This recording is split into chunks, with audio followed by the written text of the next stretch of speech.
Sebuah bom mobil meledak dahsyat di jalan utama jembatan Kerch yang menghubungkan Crimea dan Rusia. Ledakan di dua titik ini selain menghancurkan badan jalan jembatan, juga memicu kebakaran yang menyambar 7 gerbong tanker minyak. Komite Nasional Anti Teroris Rusia telah mengkonfirmasi ledakan akibat bom mobil tersebut, yaitu menghancurkan jembatan yang juga dikenal sebagai jembatan Crimea yang merupakan jembatan terpanjang di Eropa. Infrastruktur penting yang dibangun Rusia ini berkali-kali diancam akan diserang oleh militer Ukraina. Akhirnya, pada Sabtu 22 September 2022, jam 6.07 sebuah bom mobil meledak, membakar 7 tanker minyak yang diangkut dengan kereta api di Crimea, yang semua itu diorkestrakan rapi oleh siapapun pelakunya. Jembatan yang dibangun atas perintah Presiden Rusia Vladimir Putin dan diresmikan pada tahun 2018 adalah penghubung transportasi utama untuk membawa peralatan militer ke tentara Rusia yang berperang di Ukraina, terutama di wilayah selatan, serta mengangkut pasukan Rusia ke sana. Bersama dengan ulang tahun Putin ke-70, ini adalah pukulan telak menonjok Putin setelah beberapa hari sebelumnya 2 ledakan membuat pipa gas Gazprom Nord Stream 1 dan Nord Stream 2 bocor. Kedua serangan bom sudah dipastikan dirancang dengan canggih, tepat, dan sukses. Keduanya memukul telak Rusia, yang bagi pengamat militer pertanyaan selanjutnya adalah apakah Putin akan memencet tombol nuklirnya. Kita akan menganalisa eskalasi perang Ukraina yang akankah membuat dunia di tahun 2023 menjadi lebih gelap dari ramalan pejabat. Kita awali dengan pidato Presiden Polandia Andrzej Duda yang mengatakan menyetujui Polandia sebagai tempat peluncuran rudal nuklir Amerika, di mana Amerika telah melakukan operasi intelijen besar-besaran tanpa terbaca oleh pengamat militer manapun, yaitu telah berhasil menempatkan senjata serang nuklirnya di Polandia. Jumlahnya belum diketahui, juga kemampuan jelajahnya dan daya rusaknya belum diketahui yang mana yang dikirim. Namun hal ini membuat Rusia berang. Polandia yang berbatasan langsung dengan Belarusia, di mana kemudian Belarusia adalah sekutu terdekat Rusia, langsung menambah pasukan perbatasan dengan Polandia dalam waktu 4 hari setelahnya. Sebelum kita detailkan apa yang akan terjadi di Eropa, sebentar kita melihat ke utara Indonesia, di Pulau Hokkaido. Jauh memang dari Indonesia. Minggu lalu, 5 kali rudal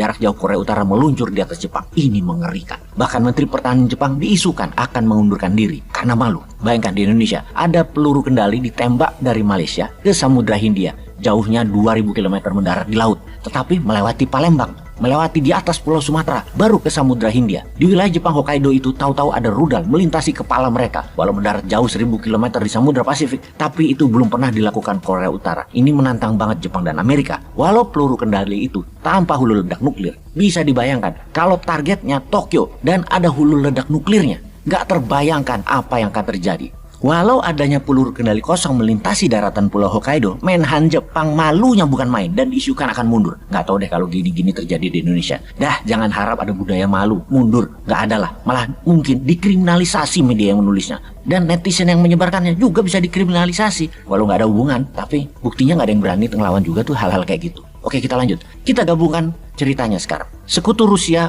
Korea Utara main di sisi Asia Timur, kemudian Tiongkok main dengan Taiwan di sisi Laut Cina Selatan. Lalu Rusia main di Eropa Timur. Intinya, sekutu dan Amerika menghadapi, dunia saat ini sedang tidak baik-baik saja. Itu kesimpulan kita. Dan kita analisa lebih dalam lagi kembali ke Eropa. Adanya serangan bom di Nord Stream, adanya serangan bom di jembatan Crimea, adanya rudal nuklir Amerika di Polandia datang dengan senyap, itu harus diperhitungkan dalam-dalam. Ekonomi Amerika mungkin kalah dengan Tiongkok, namun intelijen Amerika masih di atas Tiongkok, jauh. Siapa yang bisa merancang serangan bawah laut dan mendesain bom mobil serta operasi senyap membawa barang hulu ledak nuklir? Kalau teringat zaman Pak Benny Murdani dengan rudal Exocet Prancis diambil dari Israel, dikirim oleh Indonesia ke Argentina sewaktu perang Argentina-Inggris perebutan Malvinas atau Pulau Falkland, di mana Indonesia main cantik 2 kaki. Diplomasinya pro Inggris, di lapangannya jualan senjata Prancis lewat Israel ke Argentina. Dulu Indonesia itu global player. Mudah-mudahan nanti ketika New Mind dapat mandat, pasti mainnya seperti itu lagi, global player.